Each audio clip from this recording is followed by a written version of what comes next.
Between 1974 and 1991, a series of horrific murders occurred in the Kansas city of Wichita.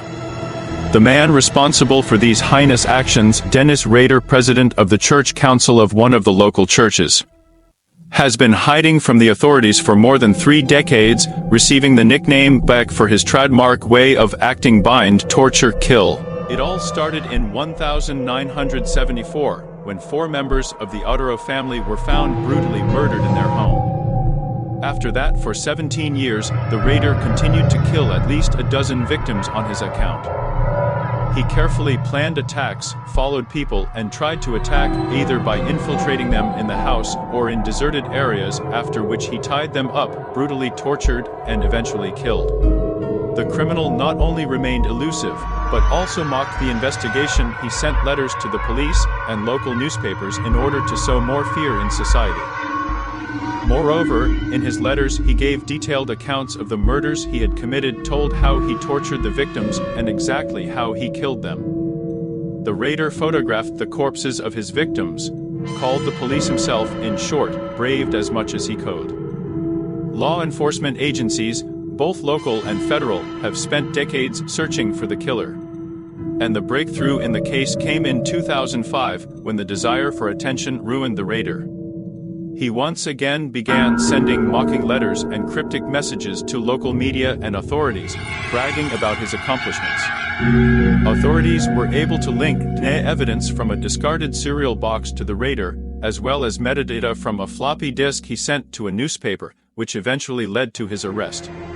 The realization that the killer had lived in the same city as his victims all these years became an additional frightening element of his story. The Rader was sentenced to several life sentences.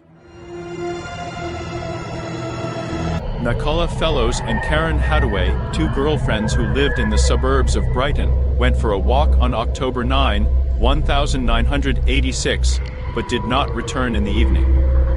The parents began a nervous search, and the next day the most terrible thing was discovered: the girls were strangled and raped, leaving the bodies in the Wild Park forest.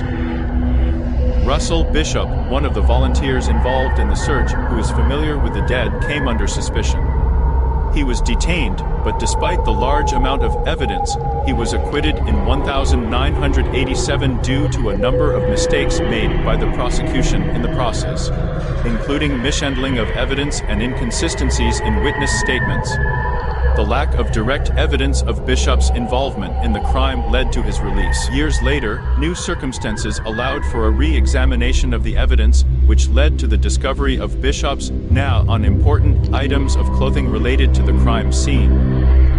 In 2018, Bishop was arrested, subsequently found guilty of the murders, and sentenced to life in prison. Bishop's ex-girlfriend, Jennifer Johnson, was also found guilty of perjury and obstruction of justice for making false statements during the initial trial. Bishop himself died in custody in 2022.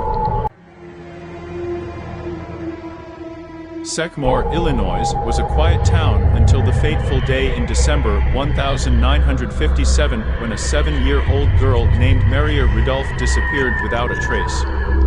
She was last seen playing with a friend.